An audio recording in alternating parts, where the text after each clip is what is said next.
Hey guys, good afternoon. Welcome to the Art Talk series by Sneha Arts. As you all know, Sneha Arts is one of the leading art galleries in South India. And Dr. Snehalata Prasad is the director and art collector. And she does a lot of art events with the brand name of Sneha Arts.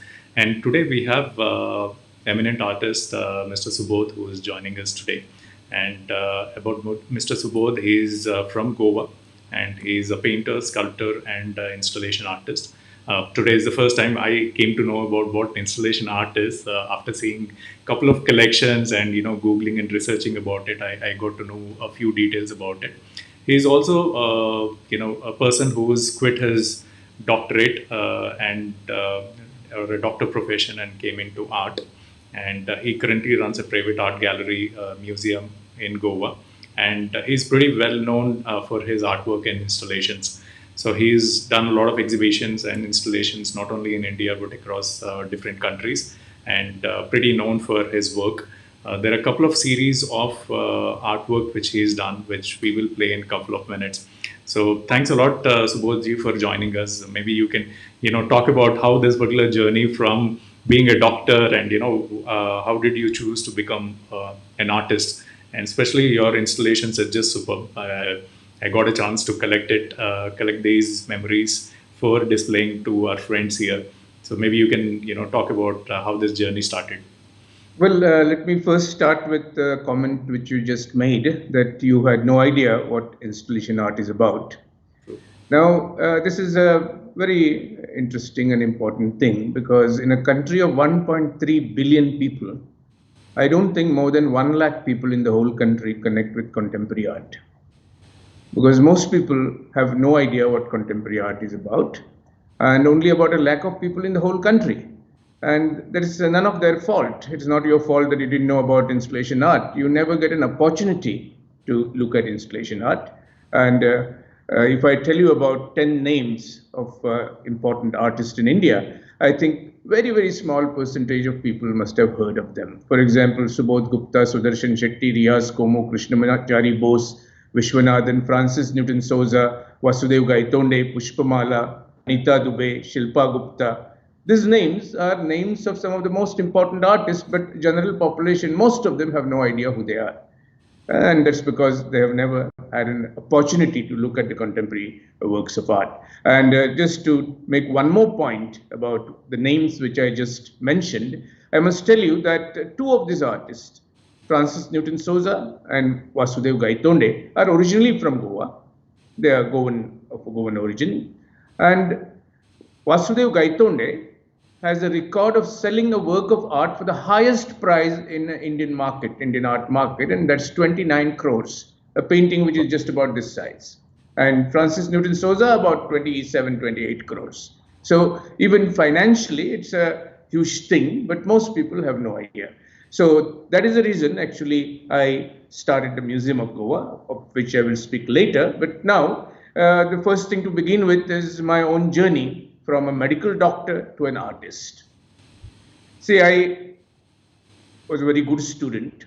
When I was 18 years old, I was seventh in the board. So I could get admission anywhere. And my father was a school teacher.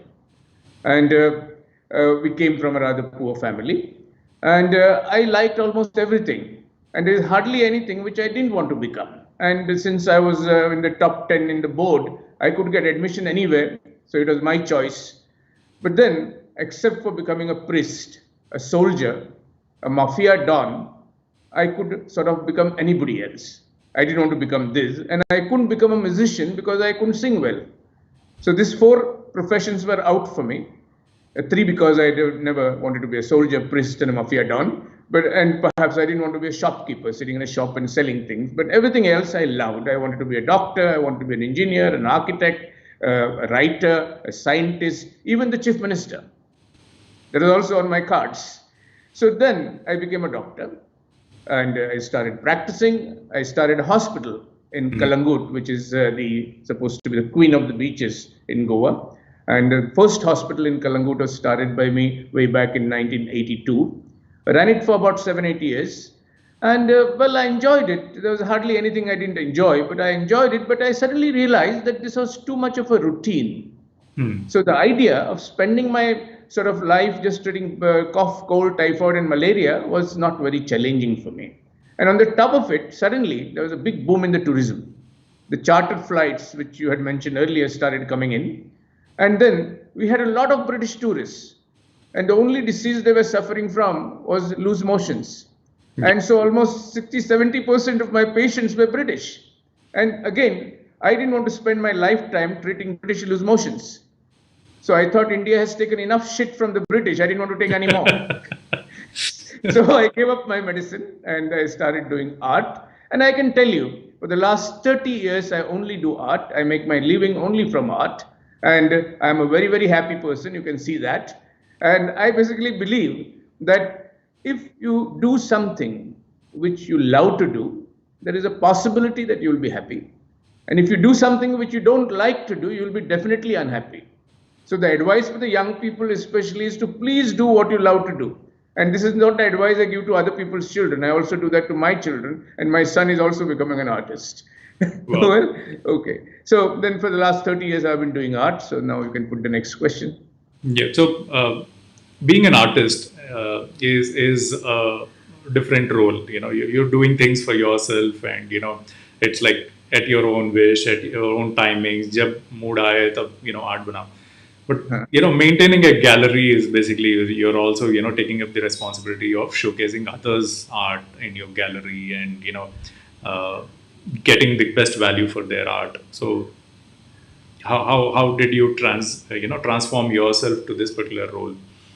No, well, I have always been an activist, even from my college days. I have even been to the jail for defying the chief minister of that time. So I have been an activist. And so for me, I always wanted to do something which is something for the society. And it is not just for the artist, in general for the society. So as I mentioned earlier, the Indian population does not get opportunity to look at contemporary art. So I started a Museum of Goa. And this Museum of Goa is 5 years old, and it had become sustainable. We used to get 300 people every day, paying a fee of 150 rupees every day. And 90% of the people who visited my museum had never ever been to any museum in their life. So they were tourists coming into Goa. They would see the signage of the museum, Museum of Goa. They would think that this is the Museum of Goa, which it is, and then they would come. And so it was very satisfying. And plus showcasing works of other artists, because it is very important that if you're an artist, you also have to appreciate other people's work. If you're a singer, you have to also listen to other singers. The same way, I believe that it's important that I showcase other people's work, and it has been working. So I have been, for the last 30 years, as I told you, making a living, and a fairly good living out of art, and I have traveled the world, shown my work all over. So my responsibility of supporting other artists is very important to me. And in India, we have very few galleries as such. Now, I'm very glad that Dr. Snehalata is having a gallery. But then we have, most galleries across the country are in five-star situations. And the general feeling among the common people is that art is for them, the richy rich, it's not for us. Most common people are even scared to go and press the bell of the gallery. Yeah, I agree. I'm one of them. So. And so for me, I wanted to democratize art. So the Museum of Goa gets everybody from farmers to the rich business people. So we get all kind of people from Vijay Mallya to a farmer. And I must tell you a small anecdote, which I am very, very proud of. One day we had about 10-15 farmers who came to the museum. And from their dress, you could make out that they are simple people because they were wearing simple clothes and they looked rustic. And I asked them, where have you come from? They said, we have come from just across the border in Maharashtra, about an hour's drive from Goa. And we have come from there, and we have come to look at your museum. And we spoke in Marathi. And I said, how come you came to the museum? Who told you to come to the museum? They said another farmer, our friend, had been to Goa. He saw your board and went to see the museum. He liked it so much, he came and told us, please go to Goa. Don't look at the beach. Don't go to the beach. Because their beach and our beach is the same. Because this is just across the border. They said the samandar unka aur hamara ek hi hai. So samandar mein mat jao. Museum of Goa mein jao. So this is the biggest receipt of sort of acceptance which I have got because that was the purpose of my museum, to connect art with everybody. And I must also add, okay, you can put your next question, but the role of art is not to decorate somebody's walls and halls. That is not the role of art. It is much, much bigger. Yeah. Good one, You sir. can.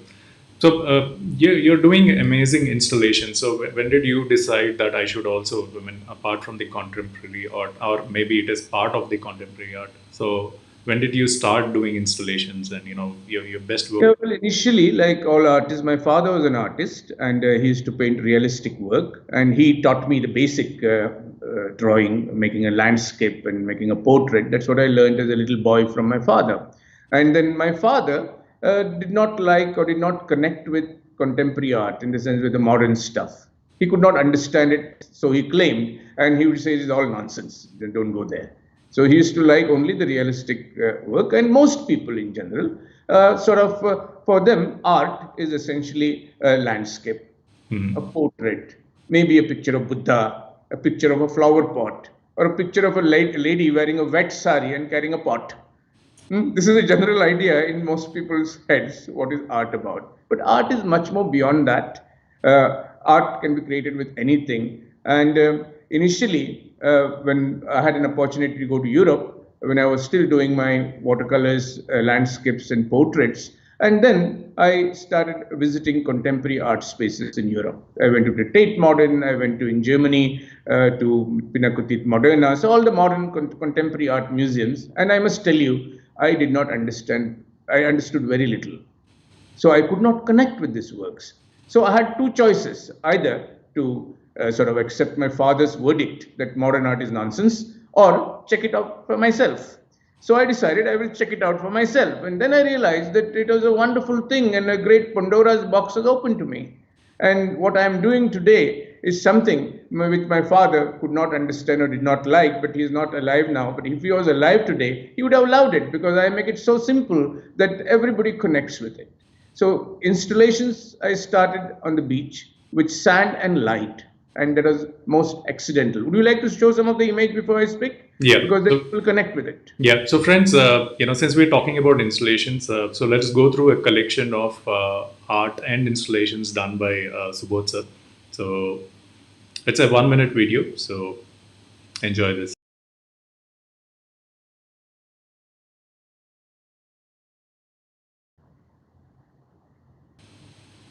So right now, this is the sand and light.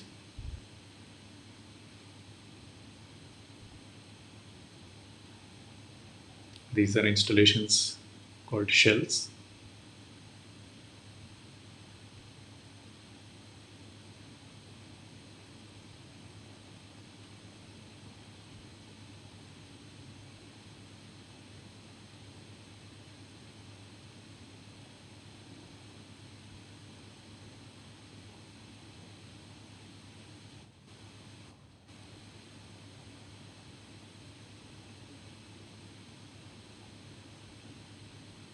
And these are installations for fishermen and the ocean.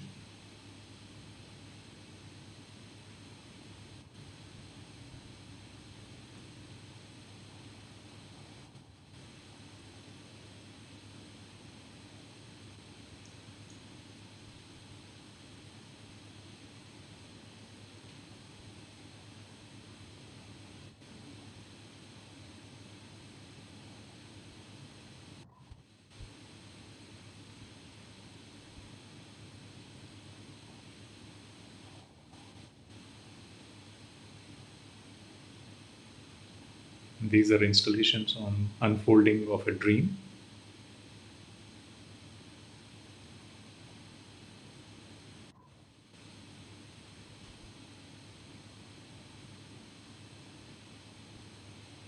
And this is the installation called Of the Donkeys, Demons and Diabolic Death.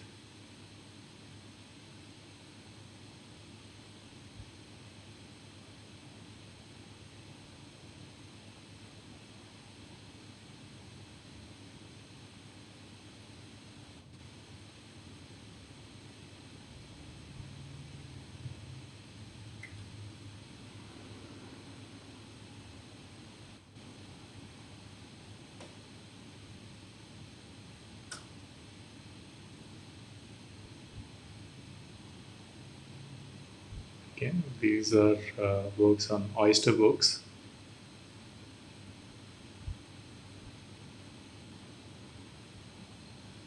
So we will talk about oyster books after this particular display.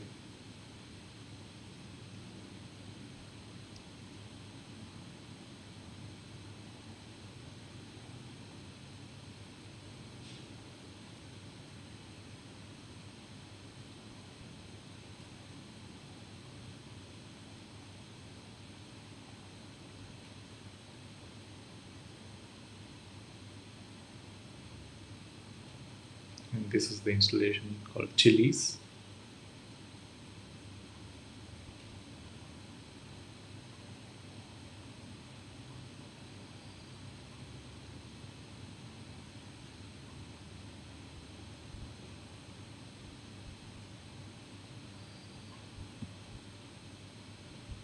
Yes, sir.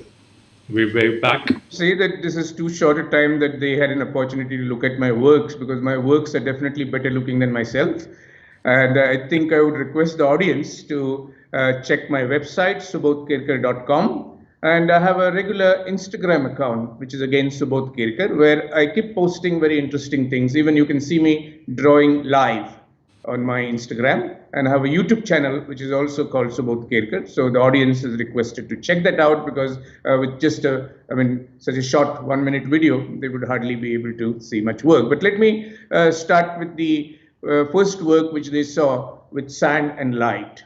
Now, this was almost an accidental installation. I had created a disc in copper.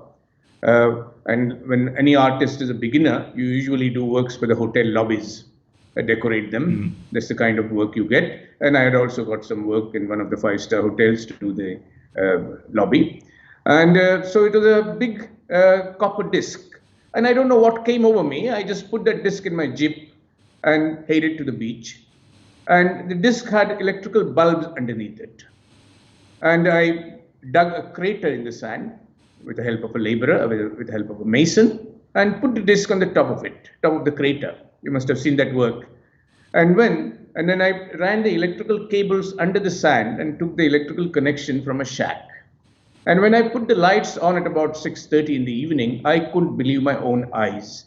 I had created something which was not intended. It was like creating a new planet. And it was a very ethereal feeling. It was something, I felt that I am God, because it was like a creation of a new planet, and I called the installation 10th Planet. So that was an accidental installation with sand and light. And after that, I created many installations using sand, light, shells. Well, there won't be time to speak about all of them, but we can move to the next series of work. Yeah. So how does the oyster works start? Because these are great. The oyster works is the latest work of mine. I have been working on the ocean for the last 30 years. In the sense, I call myself an ocean artist. That's because I have done work on the sand. Mm. I have done work with shells. I have done work with old boats. I have, initially when I started my artistic career, I used to like to paint seascapes, and I would paint the boats. And so I have done hundreds of works connected with the ocean and the life of the fishermen, including portraits of the fishermen initially. And then I thought, since I have done so much of work with the ocean, and I feel that I am an ocean artist, because the ocean is both inside and outside my work. The ocean is my inspiration and my theme. Ocean is my medium. And so I thought, let me sign a memorandum of understanding with the ocean. So I signed a MOU with the ocean. I created some objects and I kept them at the bottom of the ocean in a cage. And I kept them there for 1, 2, 3 years. And this was where the river meets the ocean. And when I brought them out after a long period, the oyster shells had formed on that. So all the works which I showed you, there are oyster shells on the sculptures. There are plates from China which are maybe about 100 years old or more, and I buy them in antique shops and then put them in a cage and lower the cage at the bottom of the ocean for maybe 2 years. And so the ocean works on it. And so this is a work in collaboration with the ocean. And I don't know how much to charge for these works, because they have remained in the ocean for 2 years or 3 years. And I do not know how much the ocean charges per hour. Yeah. So these are works in collaboration with the ocean. How do you know where exactly you dropped that particular That's pretty cage? simple. I mean, so you have a cage and you bring the rope out and tie it somewhere. It's Okay. not exactly open ocean. It's where the river meets the ocean. So I know the location. Okay. Yeah.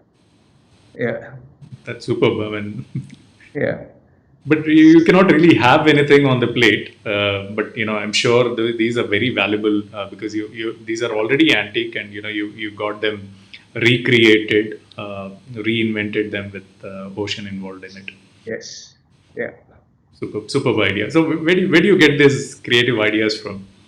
Well, it is like this. I've been sort of only thinking art. For me, I work or I have fun every day. There is nothing called a holiday for me because I have there's no difference between a holiday and a working day in my life. Because it's all the time thinking about art and creating art. So if I sort of travel, I do the same thing in a different place. So I will do maybe some drawings. So I will come with some ideas and I will do an installation. So for me, I enjoy everything I do and look forward to create new works. There is a major difference between a computer and a human brain. When you put the computer off, shut it off, it doesn't work anymore. But then when I sleep, the brain still works and new ideas come up. I get dreams of works which I'm going to do. Even last night, I got a very interesting dream, and this is about a sculpture I might be creating for the airport in Bangalore. So I had these ideas, and I jot down the ideas because there's a little notebook next to my pillow, and it's not a disturbed sleep; it's a sort of a creative sleep. And I write down those ideas, and these are the dreams which sort of I dream about sculptures or installations, works of art I'm going to produce. I have never seen those in my life, but they are the ones which will come up. So, in that sense, the dreams are my sketchbooks. It's a wonderful sketchbook to have a dream. And so, all these ideas come to you basically because you are marinated into it. You are sort of pickled in art. Yeah. So all the installations are unique. They have their own message, and they're all positive. But the donkeys and of the donkeys, demons and Yeah. diabolical death. I think any story behind that, because वो थोड़ा हटके The था. story behind that, I don't know how much the audience was able to look at those works, but those works basically begin with some even paintings. There was a green painting and a red painting. Now, I have this is in response to the terror attacks on Mumbai, which happened after the demolition of the Babri Masjid, which was a very unfortunate event, in my opinion, because I'm a very political artist. And I think an artist has to be political because, art is not about if there's a war happening outside, you can't be sitting in your room and painting flowers. Right. So that's not it. So art is a whisper of time, whisper of the era. And so you have to respond to what is happening around you. Only then art becomes authentic. So I started thinking about terrorism. I started thinking about the present times. And I realized that if I have to describe the present world in two words, the words are terrorism and telecommunication. Because never in the history of the world, terrorism was so organized. So much of terrorism all over the world. And at the same time, we also live in times when the telecommunication is, at the height. Almost everybody has a mobile phone. The mobile phones which we carry are superior to all the computer system which was there in Apollo 11. So this is much more advanced. So now look at these things. We live in a time with such advancement in telecommunication, and we live in times which is full of terrorism. Now, I believe that the terrorism is a product of non-communication. When religions don't speak to each other, when countries don't speak to each other, when groups don't speak to each other, when communities don't speak, when ideas don't speak to each other, terrorism comes. Otherwise, all problems which we have could be easily solved across a table. We don't need bullets to solve problems. So terrorism is a product of non-communication, and this is the paradox of our time, because in spite of such advances in telecommunication, we don't speak, we do not communicate. Because we speak a lot, we speak about हाँ अभी कहाँ पहुंचे हो, बस में बैठे हैं, हमारे पड़ोस वाला है ग्रीन शर्ट डाला है, चाय का पानी रखा क्या, शक्कर डाली क्या, हम आ रहे हैं अभी 15 मिनट 20 मिनट में. सो बोले तो बोले, कहा क्या. So the world is taught. There is something which I could describe as a संवाद रति. So much of talking, but we actually don't say anything, and that is the reason why terrorism has advanced. So this idea of, the paradox between telecommunication and terrorism was very important to me. And then the terror attacks happened in Mumbai. I believe that all these terrorists, there were many people, why did you hang, Kasab should have been hanged immediately and all this. But I have a son who is 18 years old, and now he's 22. But now tell me, 18, 20 years old cannot be a bad person. So all these terrorists, 10 terrorists who came and shot and got killed, were people who were robots. Forces were higher up, had brainwashed them. And so I believe that a terrorist is a donkey, a robot with a donkey's head. So I made 10 masks of donkeys, and we had a performance with actors, which was called a dance of death. And this is basically the idea that a terrorist is essentially a sort of a donkey, robot with a donkey's head, a programmed child. And so this is a kind of a protest. This is trying to say that, okay, these terrorists are just, they're puppets. Because a donkey can be programmed to take things from place A to place B and stand there. The same way, these terrorists were programmed. So this work is basically my take on terrorism. So much of depth and the meaning in this particular one bit of art. Yeah. So why are chilies so close to you? Why chili installation? Well,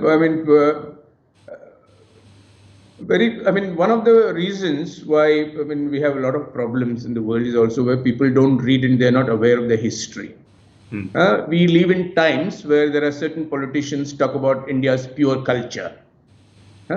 They say, no, we have to go back to Ghar Wapsi and all this kind of things. And they're talking about India's pure culture. Now, I must tell you that the food which our great-great-great-grandmother cooked is much more foreign than Sonia Gandhi. I will try to make a point. Now, chilies have arrived in India from Brazil.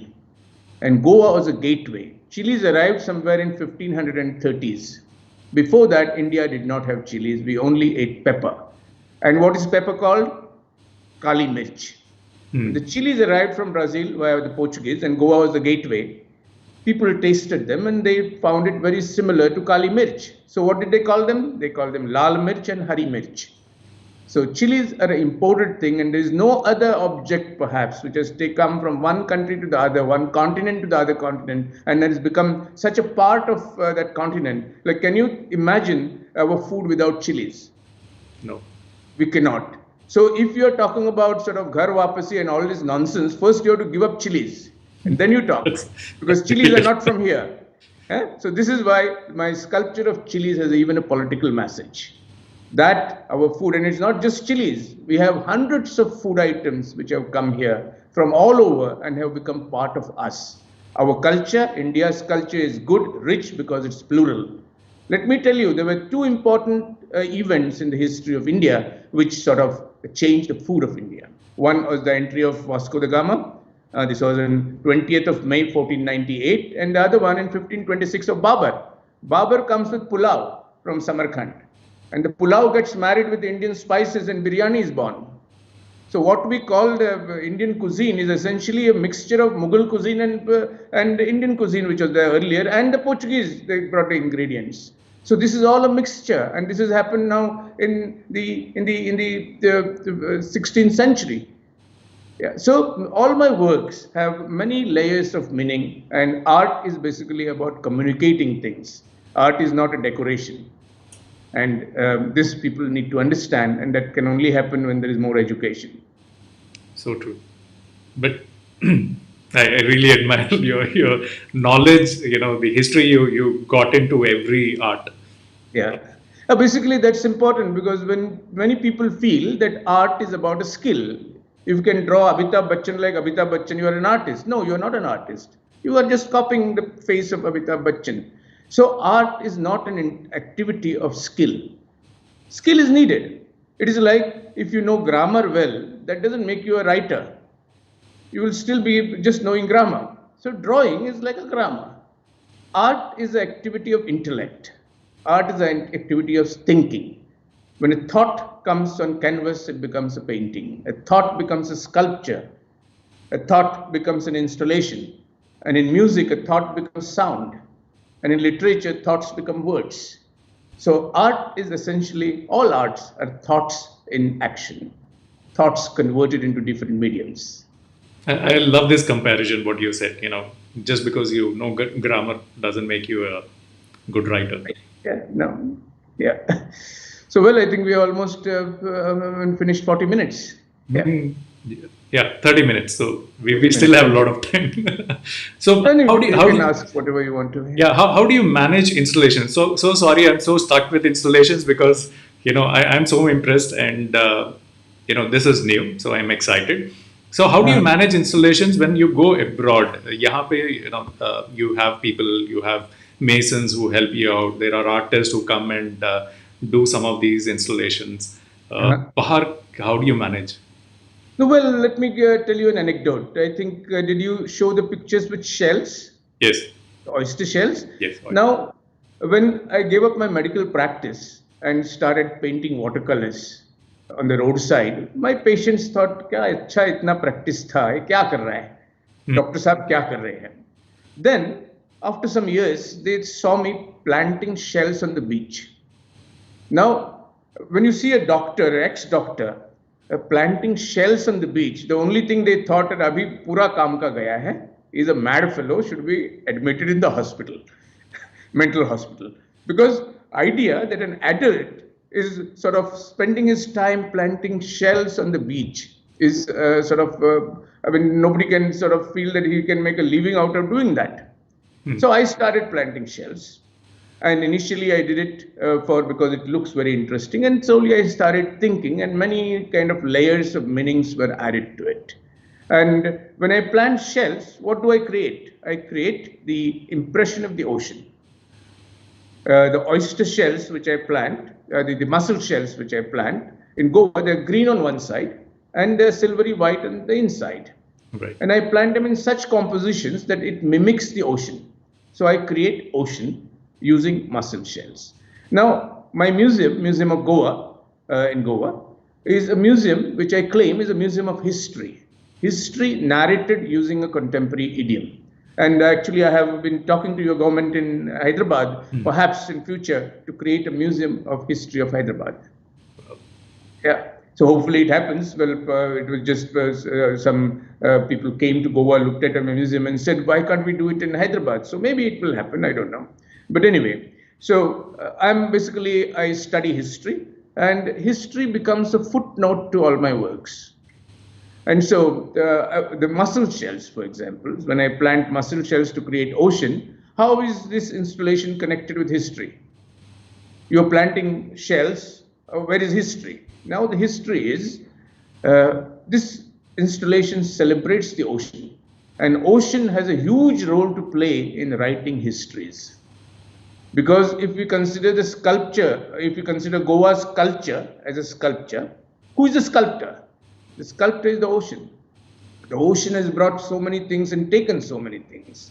A lot of food items came, religions came, a lot of cultures came here, people came and integrated here. The same way, a lot of people from here went away, and the ocean took them away. So ocean is a very complex thing. The oceans of the world have separated continents when the continental shift happened geographically. But it is also true that the oceans of the world united the continents, because it was through ocean that people came from one shore to the other. So the ocean is a medium of intercontinental cultural dialogues. Ocean provides a space for dialogues of civilization across continents. And that's the role of the ocean. And I celebrate the ocean, creating the ocean using mussel shells. Wow. Yeah, that's what I do. And what was your question? How do I handle this when I go abroad? Now here, when I want to plant mussel shells, it's easy because I have a lot of help. Now I was invited to do this in Denmark. So I went to Denmark. I sent about 100 kilos of green mussel shells from Goa to Denmark. And I arrived in Denmark, and the organizers took me to a big warehouse, and there were heaps of mussel shells which they had procured for me. And mussel shells in Denmark are black. They're slightly bluish black. So they said, these are your mussel shells, please create the installation. And I said, we need to wash it because they were all full of mud. So they sort of, okay, what do you want? So I wanted big buckets and a hose pipe and the gloves. So they all organized that and they said, now clean them. I just started putting some water and put my hand to start cleaning them, and my hand froze. It was -4 degrees. Now, there was no possibility that I could clean these mussel shells because the -4 degrees, and I'm not used to it, first of all. And then luckily I had a friend in Denmark who was into construction business. And he said, don't worry, Subodh. So he came with his van, which had a kind of a motorized pressure pump to have a jet of water. So he came with this jet pump, pressure pump, and just sprayed the mussel shells and cleaned them for me. And then I had to create the installation by planting thousands of mussel shells, again in temperatures of 0 degrees and -1 degrees, and rain on the top of it. And so we just made an announcement in the social media. And we had about 15 people who came with raincoats and umbrellas to help me create the installation. I can tell you one thing, art has a huge power to break all barriers. I think art should be used to basically stop wars between India and Pakistan and all countries. Because I think art has a power to connect. Art is a universal language of mankind. Have you ever seen somebody like a Bhimsen Joshi running with a dagger behind Bismillah Khan or somebody like that? So art basically takes you beyond that, and art sort of connects. So it's very important to promote art, not only, I mean, it's not, again, I told you, for the decoration, but to sort of make people more plural. I think I will quote a Rumi poem. Rumi says there is a field of the right and there is a field of the wrong. And beyond that field, there is another field. There is a field of the right and there is a field of the wrong. And beyond that, there is another field. Let us meet there. So art catches your hand and takes you to that field, which is beyond the field of the right and the wrong, and where basically there's a plural dialogue. So that is the role of art, one of the roles of the art. So I heard you're very spiritual and very close to nature also. So can you throw some light on when did this happen? I'm very, earlier I was an atheist, but now I'm very much a believer of God. But I must tell you that believing in God does not need religion. It does not need religion.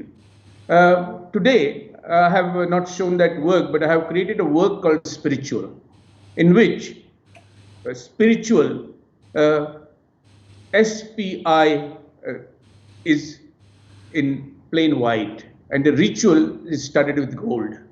All religions of the world have become basically a bundle of rituals, and the spiritual is disappearing from the religions. It also sometimes becomes business. So I will tell you what is spiritual for me. When I sit here, or you are sitting there, we are actually not just stationary. We are part of the cosmos, the whole universe. The universe has billions of galaxies, and we belong to the Milky Way galaxy. And this galaxy of ours, the Milky Way, is traveling at about 26 million kilometers per hour. So we are all traveling in this galaxy at this speed. Then the solar system is moving around the center of the Milky Way galaxy at a speed of about 80,000 kilometers per hour. So we are moving there. Then part of the solar system, the Earth moves around the sun, and the Earth rotates around itself. So we are moving. Now the idea that we are residents of a tiny speck in the whole universe. And to realize that we are tiny specks on that tiny speck called Earth is to be spiritual. But we are insignificant, but we are also not insignificant. We are significant because we are the part of the whole thing. We are part of the universe. And when you realize that you are a part of this whole, there is no place here for hatred and hate and for anger and for jealousy and for, all these kind of things people fight about. So there's only place for love and empathy. And when we realize that, you are spiritual and you are a believer in God. So to be a believer in God, you don't have to go to any place of worship. You just have to connect with the whole cosmos and feel a part of the cosmos. And then you feel a part of the humanity. Gandhi is my teacher in my spiritual pursuit. And Gandhi believed that there is a sort of everybody's soul is connected. And I believe that if I hurt you, it is not just that you will be hurt, I will be also hurt because our souls are connected. It's a universal kind of a consciousness, which is no more a sort of a spiritual idea, it's a hardcore scientific idea. And I believe that to be spiritual, to be religious, is to basically believe in truth and empathy and compassion. Well said. I really like that. आपका thought process different है, but बहुत मतलब once somebody listens to it, I'm sure they will not think of getting angry or get into hatred.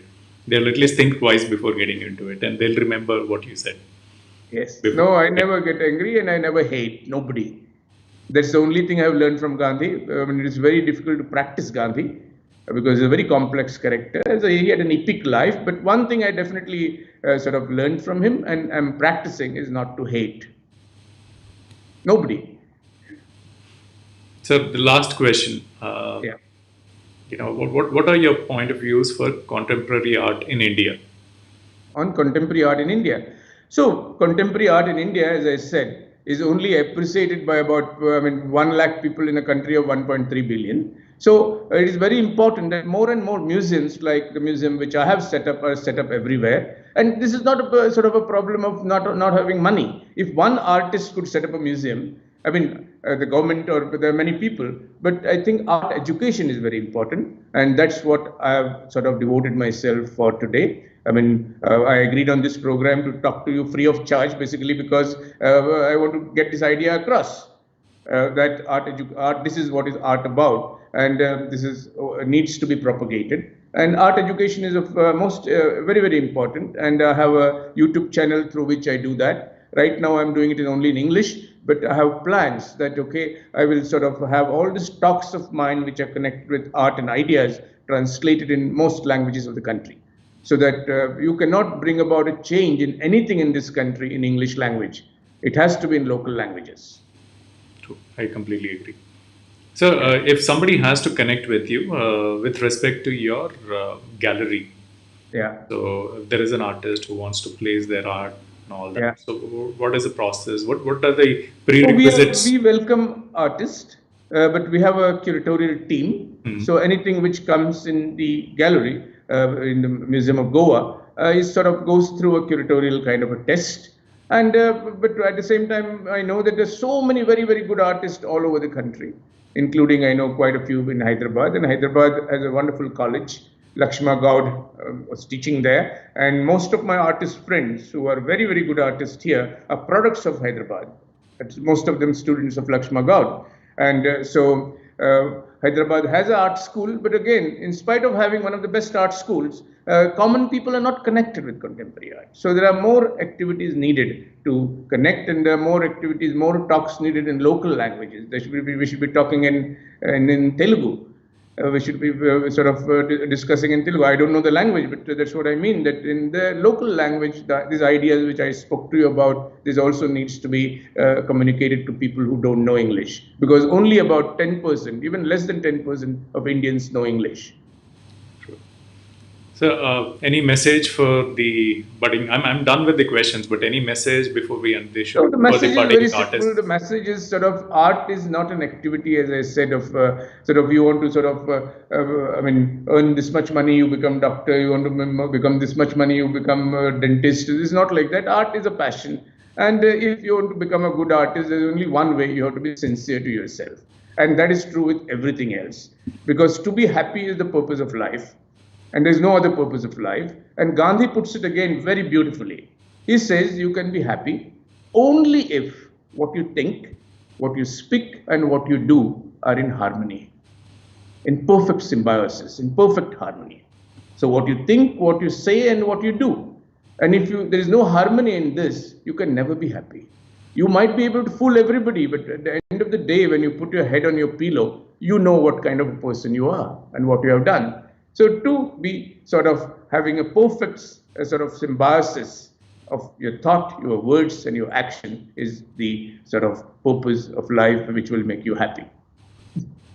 Good, sir. Yeah, Just checking if there are any questions from the audience. yeah. Second.